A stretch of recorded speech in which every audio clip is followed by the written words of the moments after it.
Assalamu alaikum, dear students. Our next topic is Raoult's law. As you know that when a solute is dissolved in a solvent, the vapor pressure of the solution changes. ठीक है?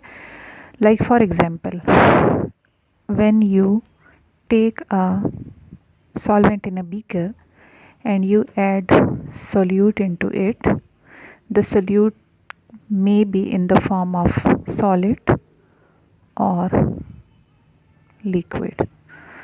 So this is a solution.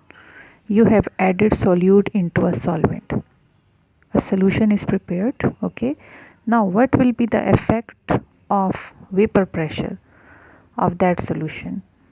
The vapor pressure of the solution will change. ठीक है, जैसे देखिए आपके पास pure solvent है, like for example water का एक स्पेसिफिक वेपर प्रेशर है। अब आपने उसके अंदर सोल्यूट ऐड कर दिया है, तो सोल्यूट सॉलिड भी हो सकता है, लिक्विड भी हो सकता है, आपके पास सोल्यूशन बन गया है। ठीक है, तो अब उस वाटर का वेपर प्रेशर जो है वो चेंज हो जाएगा, और vapour pressure of the solution जो है वो फिर डिपेंड करेगा कि आपने सोल्यूट जो है वो किस टाइप का सोल्यूट डाला है। ठीक है, लाइक फॉर एग्जांपल आप देखें, टू डिफरेंट सॉल्यूशंस बनाते हैं। ठीक है, यहाँ पर आपने वाटर लिया, ये सॉल्वेंट हो गया, और अब आप इसमें सोल्यूट डालते हैं शुगर। ठीक है, एक और बीकर आप लोग लेते हैं, उसमें भी आपने सॉल्वेंट लिया वाटर, और अब आप इसमें डालते हैं एक लिक्विड सोल्यूट डालते हैं, फॉर एग्जांपल अल्कोहल डालते हैं। अल्कोहल में लेट्स सपोज आपने इथेनॉल डाल लिया, राइट। अच्छा, अब देखें यहाँ पर आपने ये जो सोल्यूट डाला है, ये किस टाइप का सोल्यूट डाला है? नॉन वॉलेटाइल सोल्यूट आपने ऐड किया है। और इस जगह पर आपने ये जो सोल्यूट डाला है, ये किस टाइप का सोल्यूट डाला है? ये आपने वॉलेटाइल सोल्यूट ऐड किया है। तो देखिए दोनों केसेस में वेपर प्रेशर डिफरेंट हो जाएगा। यहाँ पर vapour pressure of the water lower हो जाएगा, यानी ओरिजिनली प्योर फॉर्म में वाटर था ना, ठीक है, वाटर का एक स्पेसिफिक वेपर प्रेशर है। अब जब आपने उसके अंदर नॉन वॉलेटाइल सोल्यूट ऐड किया है, शुगर डाल दिया है, शरबत सा बन गया है, तो ये अब आपके पास ये सोल्यूशन जो है ये थिक हो जाएगा और इसका वेपर प्रेशर लो हो जाएगा। क्यों वेपर प्रेशर? वाटर का मतलब मैं बता रही हूँ, वाटर का वेपर प्रेशर ओरिजिनली उसका एक स्पेसिफिक वेपर प्रेशर था। ठीक है, अब आपने उसके अंदर शुगर डाला, तो शुगर डालने से इस वाटर का वेपर प्रेशर लो हो जाएगा। क्यों? क्योंकि आप ये जो इसके अंदर सोल्यूट डाल रहे हैं ये नॉन वॉलेटाइल टाइप का सोल्यूट है। लेकिन इस केस में देखें, प्योर फॉर्म में आपने वाटर लिया, ठीक है, उसका एक स्पेसिफिक वेपर प्रेशर है। अब आपने इसके अंदर एक और सोल्यूशन बनाने के लिए आपने इसके अंदर इथेनॉल डाल दिया है। इथेनॉल वॉलेटाइल सोल्यूट है, तो वॉलेटाइल सोल्यूट ऐड करने से अब वाटर का वेपर प्रेशर ज़्यादा हो जाएगा। So the vapour pressure of the pure solvent that will change when you add solute into it, and the vapor pressure will depend upon the nature of the solute added. If you are adding non-volatile solute, so the vapor pressure of the pure solvent will lower, and if you add volatile solute into a solvent like for example water, the vapor pressure will increase. ठीक है, so the Raoult's law is also based upon the same factors as I am discussing. ठीक है, Raoult's law के लिए अब मैं आपको एक और एग्जांपल देती हूँ। ठीक है, और उसमें हम लेते हैं दो डिफरेंट सॉल्यूशंस की एग्जांपल्स लेते हैं और उन दोनों में हम वॉलेटाइल सॉल्यूट की बात करते हैं। ठीक है, let's suppose we are preparing one solution और उसमें हम वाटर सॉल्वेंट ले रहे हैं। ठीक है, और वाटर सॉल्वेंट में अब हम डाल रहे हैं इथेनॉल। ठीक है, इसी तरह मैं एक और सोल्यूशन बनाती हूँ और उसमें अब मैं लेती हूँ उसी तरह से वाटर में सॉल्वेंट ले रही हूँ, और अब इसमें मैं जो सॉल्यूट डाल रही हूँ वो मैं डाल रही हूँ एसीटोन। ये मैंने अब दो डिफरेंट सोल्यूशंस बनानी है। अब इसमें देखें एसीटोन जो है वो मोर वॉलेटाइल सॉल्यूट है, more volatile solute as compared to ethanol, as compare to ethanol. ठीक है, तो दोनों सॉल्यूशंस का वेपर प्रेशर जो है वो प्योर वाटर से ज़्यादा हो जाएगा, क्योंकि ये भी वॉलेटाइल है, ये भी वॉलेटाइल है, but this one solute is more volatile as compared to ethanol. So here the vapor pressure of this solution will increase more as compared to this solution. Now what is Raoult's law? Raoult's law is that vapor pressure of any component in solution, vapor pressure of any component in solution हम कैसे देख सकते हैं, that is equals to vapor pressure of that component in pure state multiplied by mole fraction of that component. ठीक है, this is Raoult's law. Mathematically it can be written as like P acetone. This will be equal to vapor pressure of acetone in pure state multiplied by mole fraction of acetone in this solution. Similarly अब आप इसी solution में water की बात करते हैं तो vapor pressure of water in this solution that is equals to vapor pressure of water in pure state multiplied by mole fraction of water. ठीक है, मैं इस सोल्यूशन की बात कर रही हूँ. अब देखें इस सोल्यूशन में जो दोनों कंपोनेंट्स हैं ना, ओरिजिनली तो देखें जब वाटर अकेला था प्योर फॉर्म में था उसका एक ख़ास वेपर प्रेशर होगा. इसी तरह एसीटोन आपके पास प्योर फॉर्म में अलग से है, उसका एक ख़ास वेपर प्रेशर है. अब आप क्या करते हैं, दोनों को मिक्स कर देते हैं. तो जब आप दोनों को मिक्स करके सोल्यूशन बना लेंगे तो दोनों का वेपर प्रेशर चेंज हो जाएगा. वाटर का पहले से वेपर प्रेशर ज़्यादा हो जाएगा क्योंकि आपने उसके अंदर वॉलेटाइल सॉल्यूट डाल दिया है, और एसीटोन का वेपर प्रेशर पहले से ज़रा कम हो जाएगा, प्योर से ना ज़रा कम हो जाएगा. क्यों? क्योंकि आपने वो एसीटोन को डाइल्यूट कर दिया, उसके अंदर वाटर डाल दिया है, तो प्योर एसीटोन का वेपर प्रेशर बहुत ज़्यादा होगा. अब हम क्या करते हैं, अब हम मेजर करते हैं, हम फाइंड आउट करते हैं कि दोनों को एक दूसरे के साथ मिक्स करने के बाद यानी सोल्यूशन के अंदर अब इन दोनों का वेपर प्रेशर क्या होगा. तो ये चीज़ राउल्ट्स लॉ है. राउल्ट्स लॉ क्या कहता है कि vapour pressure of acetone in the solution, यानी अकेले प्योर फॉर्म में नहीं, प्योर फॉर्म में तो इसका वेपर प्रेशर ज़्यादा होगा, बहुत ज़्यादा होगा. अब सोल्यूशन के अंदर vapour pressure of acetone in this solution that is equal to vapour pressure of acetone in pure state. Pure state में उसका कितना था, देखें अब अगेन कंपैरिजन वाली बात आ गई है ना, कि मैं कहती हूँ हमने दो सोल्यूशन बनाए हैं. इस सोल्यूशन में हमने वाटर के अंदर इथेनॉल डाला है और इस सोल्यूशन में हमने वाटर के अंदर एसीटोन लिया है. तो मैंने आपसे कहा है कि इसका वेपर प्रेशर भी सोल्यूशन का वेपर प्रेशर भी ज़्यादा हो जाएगा और इसका वेपर प्रेशर भी प्योर वाटर के कंपैरिजन में ज़्यादा हो जाएगा. ठीक है, लेकिन इस वाले सोल्यूशन का वेपर प्रेशर ज़्यादा होगा as compare to this one, क्योंकि इस वाले में जो हम सोल्यूट डाल रहे हैं वो मोर वॉलेटाइल है एज़ कम्पेयर टू इथेनॉल. तो जितना सोल्यूट ज़्यादा वॉलेटाइल टाइप का हम डालेंगे उतना ही सोल्यूशन का वेपर प्रेशर ज़्यादा होगा. तो देखें किसी भी कंपोनेंट का सोल्यूशन के अंदर जो वेपर प्रेशर है वो किस चीज़ पर डिपेंड करता है कि प्योर फॉर्म में उसका वेपर प्रेशर कितना था.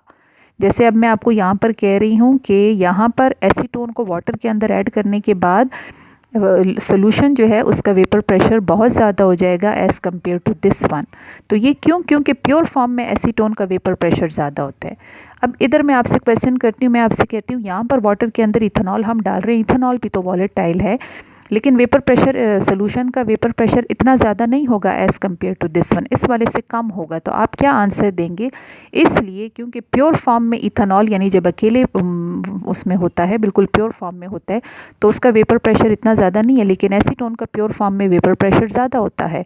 तो जिस कॉम्पोनेंट का प्योर फॉर्म में वेपर प्रेशर ज़्यादा होता है, तो जब हम उसको वाटर के अंदर डालेंगे तो फिर वाटर का जो सोल्यूशन है ना उसका वेपर प्रेशर ज़्यादा हो जाएगा. तो ये देखें ये राउल्ट्स लॉ है कि vapour pressure of acetone in the solution that is equals to vapour pressure of acetone in pure state, ये प्योर स्टेट वाले के ऊपर हम नॉट लगाते हैं, multiplied by that also depend upon concentration of acetone in this solution. जैसे आप देखें मैं यहाँ पर अब एक इस एसीटोन में अब मैं यहाँ पर भी एक दो और सोल्यूशंस बनाती हूँ ना, ठीक है, और उन सोल्यूशंस में मैं क्या करती हूँ कि एक बीकर जो है उसमें मैं वाटर के अंदर जो एसीटोन डाल रही हूँ, तो वो एसीटोन मैं कितना डाल रही हूँ, 30 ml डाल रही हूँ।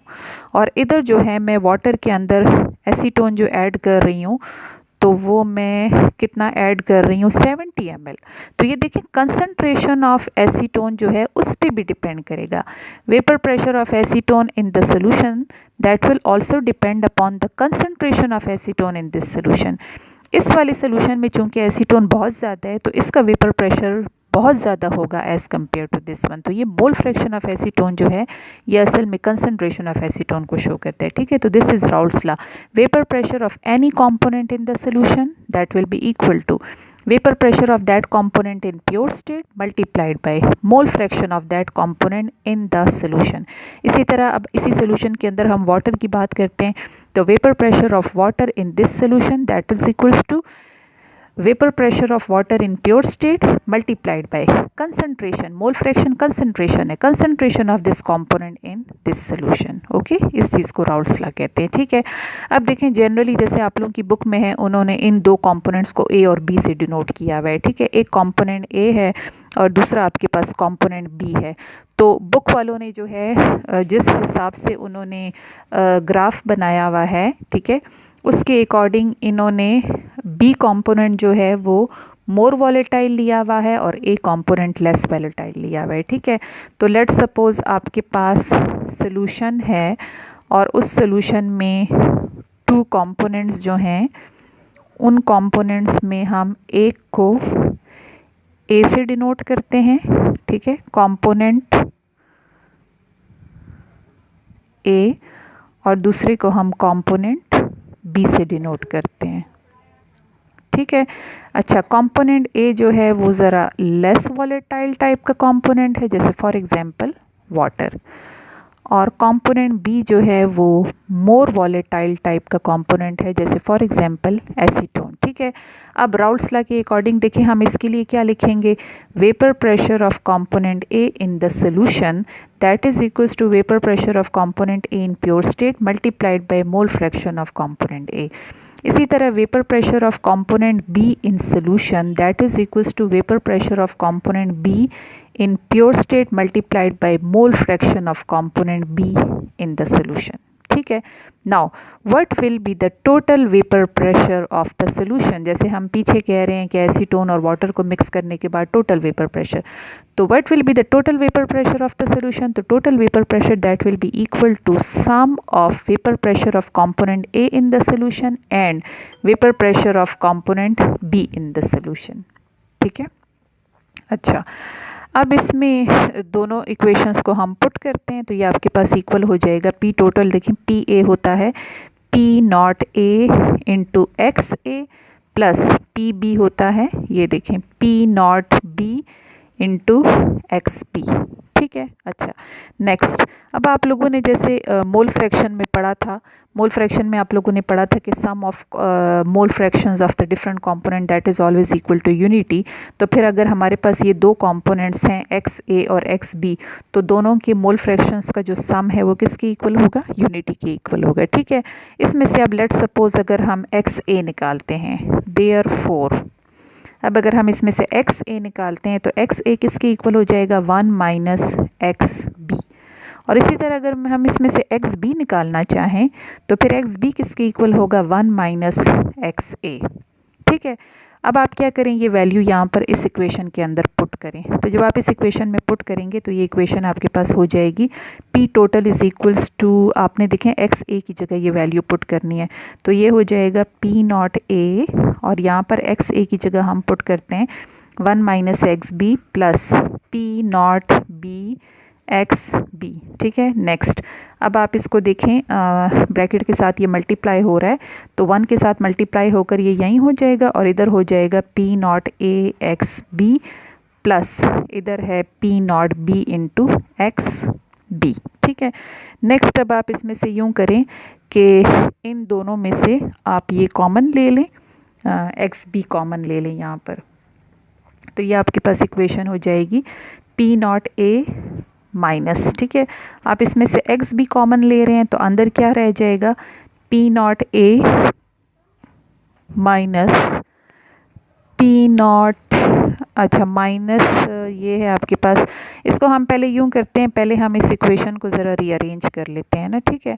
आप पी नॉट ए को इस तरफ ले आएँ और ये जो प्लस वाला टर्म है इसको पहले आप इधर ले आएँ, ठीक है।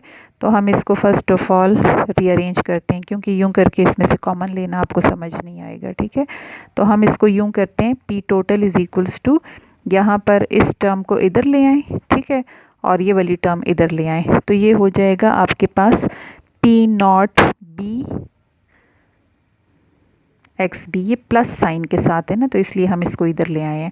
और ये फिर उसके बाद ये माइनस वाली टर्म लिख लें, P naught A X B, ये हो जाएगा, ठीक है। और उसके बाद आखिर में ये वाली लिख लें, तो ये प्लस के साथ है, तो ये आपके पास है प्लस पी नॉट ए। अब इसमें से कॉमन लेना आपके लिए आसान हो जाएगा, ठीक है। इसमें से अब आप एक्स बी कॉमन ले लें, तो जब आप इसमें से एक्स बी कॉमन लेंगे तो अंदर क्या रह जाएगा, P naught B minus P naught ए, और इधर आ जाएगा एक्स बी, ठीक है, और इधर हो जाएगा plus P naught A, right. अच्छा, अब इसमें देखें, this equation shows that if X B is equals to zero, अगर आपके पास एक्स बी ज़ीरो होने का क्या मतलब है, आपके पास एक ऐसा सोल्यूशन है कि उसके अंदर कंपोनेंट बी नहीं है, आपने उसके अंदर कंपोनेंट बी नहीं डाला, मोर वॉलेटाइल कंपोनेंट बी नहीं डाला।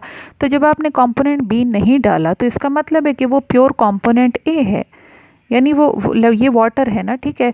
तो अब वाटर में आपने कंपोनेंट बी नहीं डाला, तो बस इसका वेपर प्रेशर क्या होगा, इसका जो वेपर इस सोल्यूशन का, मतलब अब आप इसको सोल्यूशन तो नहीं कह सकते, लेकिन इस बीकर के अंदर जो सॉल्वेंट पड़ा है तो उसका वेपर प्रेशर असल में किस चीज़ का वेपर प्रेशर है, कंपोनेंट ए का वेपर प्रेशर है।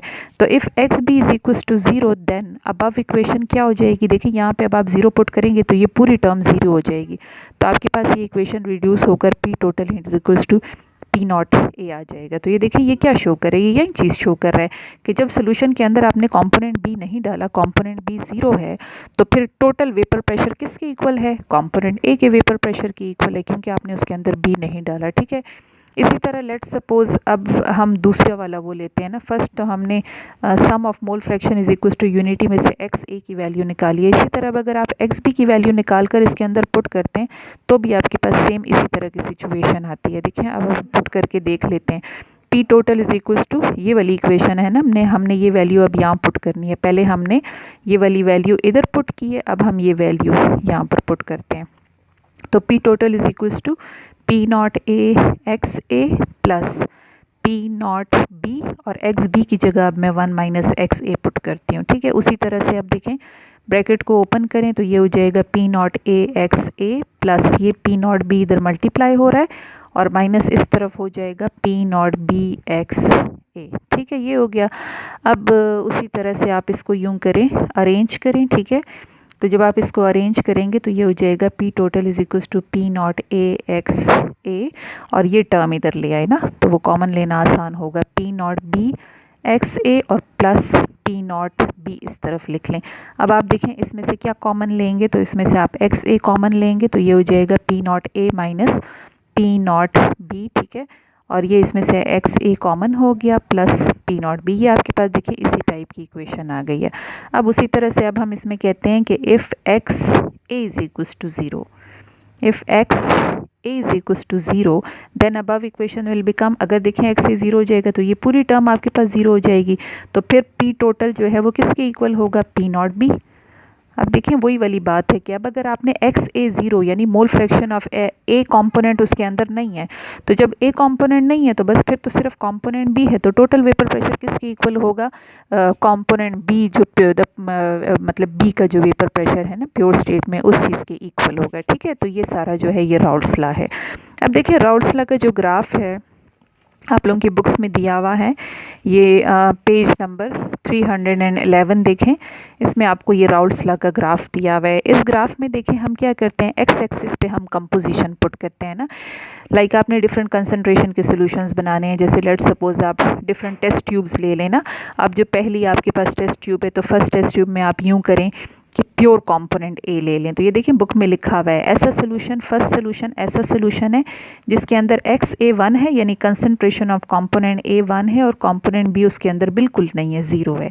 इसी तरह फिर आप यहाँ पर कुछ और सोल्यूशंस बनाएं, उन सोल्यूशंस में आप यूँ करते जाएं कि A को कम करते जाएं और B को ज़्यादा करते जाएं ना। जैसे देखें फॉर एग्जांपल आप पहला सोल्यूशन लेते हैं ना, तो उसमें 100 ml A ले लें, B उसमें बिल्कुल ना डालें। फिर दूसरे सोल्यूशन में A जो है उसको 80 कर दें और B जो है उसको 20 कर दें, बढ़ाते जाएं ना, B को बढ़ाते जाएं, A को कम करते जाएं। फिर नेक्स्ट सोल्यूशन में A 60 ले लें और इसको बढ़ाकर 40 कर लें। फिर इसी तरह ये एक सोल्यूशन बिल्कुल मिड में ऐसा बनाएं जिसमें A भी 50 हो जाएगा, B भी 50 हो जाएगा, ठीक है। उसके बाद फिर नेक्स्ट सोल्यूशन में A 40 कर दें और कम कर दें और B को बढ़ाकर 60 कर दें। इसी तरह फिर एक नेक्स्ट सोल्यूशन में A जो है उसको 20 कर दें और B को बढ़ाकर 80 कर दें। और फिर लास्ट सोल्यूशन में क्या हो जाएगा, A बिल्कुल 0 हो जाएगा और B जो है वो बिल्कुल 100, यानी लास्ट सोल्यूशन में प्योर B होगा ना। तो इन्होंने तो ml में नहीं लिखा, इन्होंने तो वो मोल फ्रैक्शन में लिखा है। तो पहले सोल्यूशन में प्योर A है, B नहीं है, और आखिरी सोल्यूशन में प्योर B है, A नहीं है, और बीच वाले सोल्यूशन जो है उसमें दोनों 50-50 होंगे, ठीक है। अब आप हर सोल्यूशन का वेपर प्रेशर फाइंड करें और फिर वेपर प्रेशर फाइंड आउट करने के बाद उसको यहाँ पर पुट करें, तो आपके पास वो डॉट्स आएंगे, आप उस लाइन को ज्वाइन करेंगे तो आपके पास इस टाइप की लाइन आएगी, ठीक है। ये वेपर प्रेशर्स हैं और ये कंपोजिशन है, कंसंट्रेशन ऑफ द सोल्यूशन है। अब आप इसमें देखें ये लाइन आपके पास सीधी क्यों नहीं आ रही, ये लाइन आपके पास ऐसी क्यों आ रही है। ये लाइन इस तरह करके इसलिए आ रही है क्योंकि अभी आपने एग्जाम्पल में जो आप कंसिडर कर रहे थे उसमें आप लोगों ने पढ़ा कि हमारे पास कंपोनेंट A लेस वॉलेटाइल है और कंपोनेंट B मोर वॉलेटाइल है। तो जब कंपोनेंट B मोर वॉलेटाइल है तो इसका मतलब है B वाले का वेपर प्रेशर ज़्यादा होगा। तो यहाँ पर देखें इस ग्राफ में उसी तरह से है, ये देखें A का वेपर प्रेशर कम है और B जो है उसका वेपर प्रेशर ज़्यादा है। ये लाइन यूँ आ रही है ना, तो ये इसलिए क्योंकि A लेस वॉलेटाइल है और B मोर वॉलेटाइल है। और देखें जो जो आप यूँ करके आ रहे हैं तो आप B को ज़्यादा करते जा रहे हैं, तो जितनी B की कंसंट्रेशन ज़्यादा होती जाएगी वेपर प्रेशर ज़्यादा होता जाएगा। तो आपके पास ये लाइन इस तरह करके लाएगी, ठीक है। और फिर ये P नॉट A हो गया, ये P not B। P not A का क्या मतलब है, प्योर कंपोनेंट A, प्योर जो कंपोनेंट A है उसका वेपर प्रेशर ये होगा। क्यों, क्योंकि इस वाले सोल्यूशन में आप प्योर कंपोनेंट A ले रहे हैं, B नहीं ले रहे हैं। और ये जो है ये आपके पास प्योर कंपोनेंट B का वेपर प्रेशर होगा क्योंकि इस सोल्यूशन में आप प्योर कंपोनेंट B ले रहे हैं, A नहीं ले रहे हैं। और फिर बाकी ये बीच में जो हैं ये सारे सोल्यूशंस के वेपर प्रेशर्स हैं, ठीक है। और सम ऑफ P नॉट A और P नॉट B वो मिलाकर जो है फिर वो किसके इक्वल होगा, P total, total vapour pressure of the solution. और ये जो डॉटेड लाइंस हैं ये देखिए आप लोगों की बुक्स में लिखा हुआ है, यहाँ पर ये एक्सप्लेनेशन दी हुई है। डॉटेड लाइन किस चीज़ को शो करता है, ये देखें the graph in figure 10.3 shows variation of total pressure, solid line, ये सॉलिड लाइन टोटल प्रेशर को शो करती है, and partial vapour pressures of components, partial vapour pressure जो हैं उनको किस चीज़ से शो किया हुआ है, डॉटेड लाइन से शो किया हुआ है, which changes in concentration of both A and B component. जब हम ए और बी की कंपोनेंट्स की जो कंसंट्रेशन है वो चेंज करते जाएंगे तो हमारे पास डिफरेंट वेपर प्रेशर्स आएंगे सॉल्यूशंस के, ठीक है। और वो इस फॉर्म में यूं करके इंक्रीज होंगे, ठीक है। तो this was all about Raoult's law, ठीक है। और इसमें से फिर कोई क्वेश्चंस हो तो वो फिर आप पूछ सकते हैं, ठीक है। चलिए, थैंक यू, अल्लाह हाफिज़।